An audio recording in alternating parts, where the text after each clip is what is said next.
Thank you, Manoj, very much. And I'm going to pretend that I understood perfectly everything that was said by the previous speakers. I tried to convince Manoj that I know nothing about AI, other than some of its implications for education, but very interesting stuff, and congrats on your conference. What I want to speak about very briefly is what we can expect from higher education institutions in South Africa in the wake of recent revolutions in AI, which clearly have significant implications for teaching, for learning, and for assessment. So while it is true that I don't understand much about AI, I do understand institutions and how they respond to the problem of change. A recent book with one of my postdocs on the politics of knowledge in decolonization is, in fact, a comprehensive empirical account of institutional behavior in the face of a perceived threat, that threat being decolonization in the 2000s, and now, of course, perceived as a threat in higher education, the old issue of artificial intelligence, in particular, ChatGPT and other chatbots. Now, most South African universities have done very little, if anything at all, to respond to the challenge of AI and its most immediate concerns for higher education, and perhaps of all the educational implications, most importantly, assessment.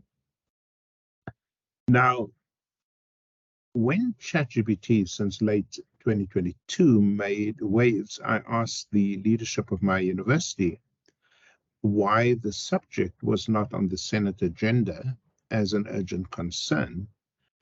And I was met with very puzzled looks, as if this was something sort of way out there in the metaverse, I suppose.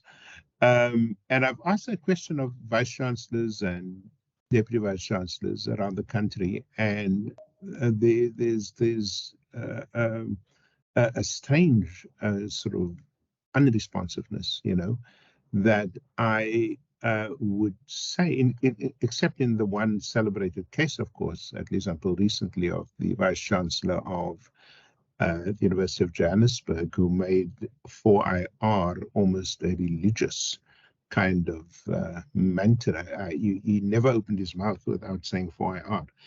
But that was very much something that he embodied in his own personality and vision, whether it's translated into action on the part of deans, for example, heads of departments, and other things. But I think the reason why I'm met with puzzled faces is, number one, a general lack of leadership interest in or understanding of this important technological moment and its potential impacts on higher education. I just don't think our leadership is concerned about this issue, in part because if you were UCT, you're just trying to ensure that you manage your vice chancellor or the previous vice chancellor, or in other cases, just trying to manage your budget so that you don't go into the red, or in other cases, trying to figure out how you can game the system of subsidy optimization.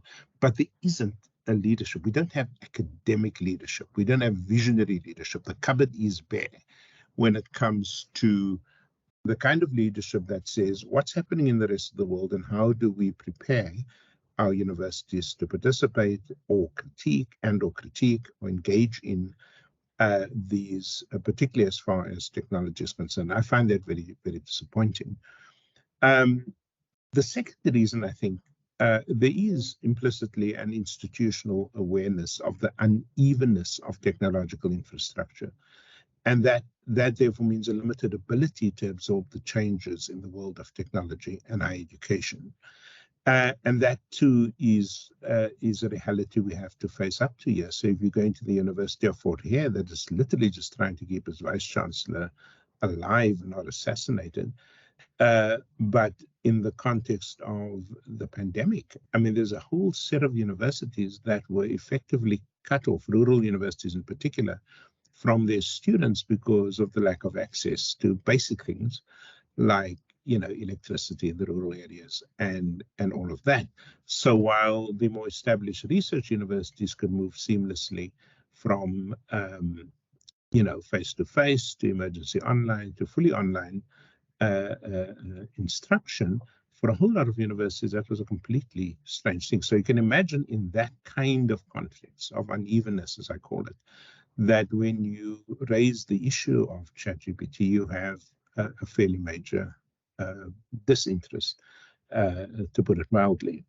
And so the energy around AI and higher education is therefore likely to come from professors, not from leaders, by which I mean in the Vice Chancellor's office, more likely to come from professors with knowledge of and interest in technologies of change, such as Laura Sinovich at UCT or Maharaj at UKZN, but not, as I said, in the rector's office, as we call that in Stellenbosch and the Afrikaans universities, former Afrikaans. What, therefore, are the major concerns that those of us in higher education should address in the light of AI, and in particular large language models, and in particular ChatGPT? Now, the big question around the world, of course, at the moment, both for schools and universities, is what does this mean for the integrity of student assessment? That's the big question. And there's a panic, actually. You can pick up the news anywhere in the world, and there would be, in any given week, a spotlight on ChatGPT and the integrity of assessment and so on. And there have been a couple of approaches so far that I find interesting. The one is try and beat the technology at its own game. I call this expert detection.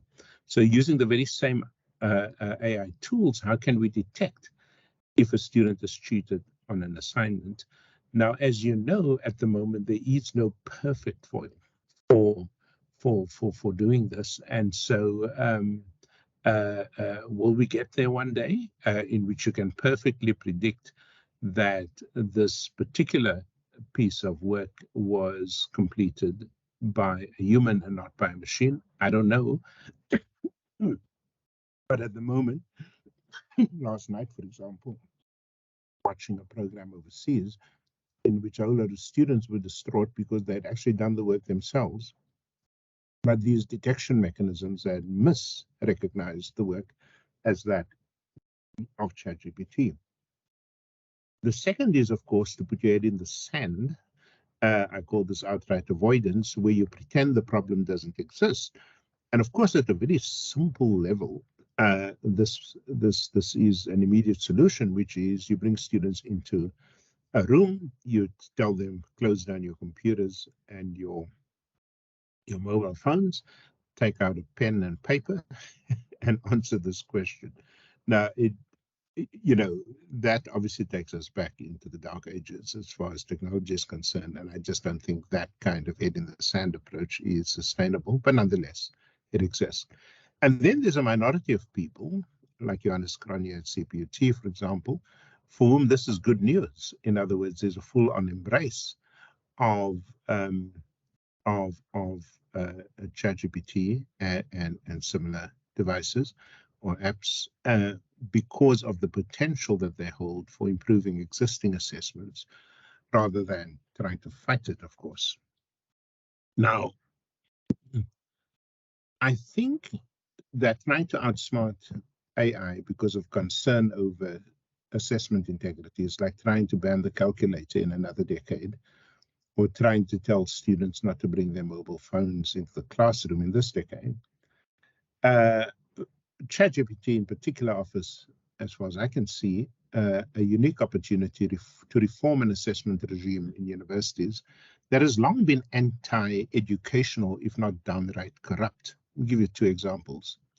In many of our universities, assessment is nothing less than a management tool in large classes rather than a feedback loop of information for more effective teaching. So, for example, when we did the COVID women studies 2 years ago with more than 3,000 women participating, women academics, I was astounded that colleagues at UNISA were reporting in the qualitative section of the survey that they teach more than 10,000 students without the kind of infrastructure to support them, such as 100 teaching assistants or something like that. 10,000 students. Now, when you're in that hole, you don't open yourself to major discussions on innovative assessments. What you do is you generate a whole lot of meaningless MCQs, multiple choice questions that you can process through a machine just to stay sane. I have to say I understand that, okay? Even as I disapprove of it as far as good pedagogy is concerned. Nonetheless, when assessment becomes nothing more than a management tool, then you're in trouble because it cannot give you good data on how to teach, which is why you should be assessing, among other reasons. Secondly, assessment in several universities, and you saw this particularly during COVID, was an instrument for optimizing subsidy income rather than searching for evidence of deep learning. So when I assess students, and I'm not teaching at the moment, but 2 years ago, I want to know, how deeply do you understand a concept? And I use assessment in order to probe those depths or otherwise, as opposed to simply saying, as a lot of our colleagues did, instructed by the deans and heads of departments, and I have this on record for several universities. Listen, we've just had a pandemic, or in the middle of a pandemic. Pass as many students as you can out of sympathy for the fact that they have been, disconnected from the university and had unreliable connections and all of that. Again, as a human matter, I agree with that. Find a way in which you can compensate for the lack of access to quality teaching and so on.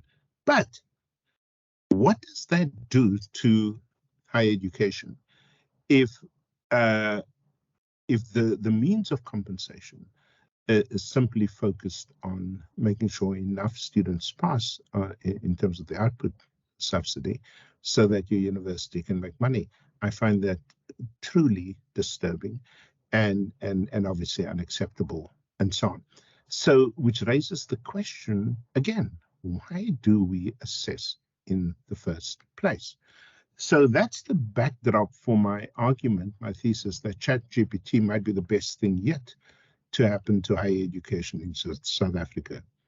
So rather than spending large amounts of time trying to determine whether a student cheated, lecturers, in my view, should up their game and ask students the kinds of assessment questions that require deep insights, rather than ones that rely on simple recall facility that is easily assembled, by the way, through the conversions made by AI tools. In the last class that I taught postgraduate student teachers, 280 of them, I had long lines of complaints that went something like this, and this is from fairly upper middle class, sometimes very wealthy students at Stellenbosch University, who came from obviously the elite schools, and they said, Professor, this is the first time I got 0 in any class at school or university. And the reason they got 0 is because they can't think. They've been taught how to game the matric exam, which any idiot, having taught matric as a biology teacher, I can tell you it's not a mystery how to get your kids to get A's. But at university, I didn't ask the student to write down the 10 characteristics of effective policymaking in education. I required them to interpret, to apply, to personalize, to critique, and to generate their own ideas on something like efficacious policymaking for children in rural areas of South Africa without electricity under lockdown conditions. Now, that's a very different kind of question, and it is very hard to cheat on that question because of the many variables at play in the context I just gave you, that requires obviously innovative thinking, self-reflection, and even a change of mind. It is also easy to detect, if that is the goal, something as artificial, if I may mix my metaphors here, that does not reflect the voice of the student, let alone the rather low-level writing skills of so many of our learners. So I realize, of course, before you tell me that assessment protocols reflect the structure of disciplinary knowledge, and so assessment in the humanities and the social sciences, given my examples, will require very different ways of doing assessment than in Manoj's discipline, which is mathematics, or in computer science, for example. But that is exactly the challenge.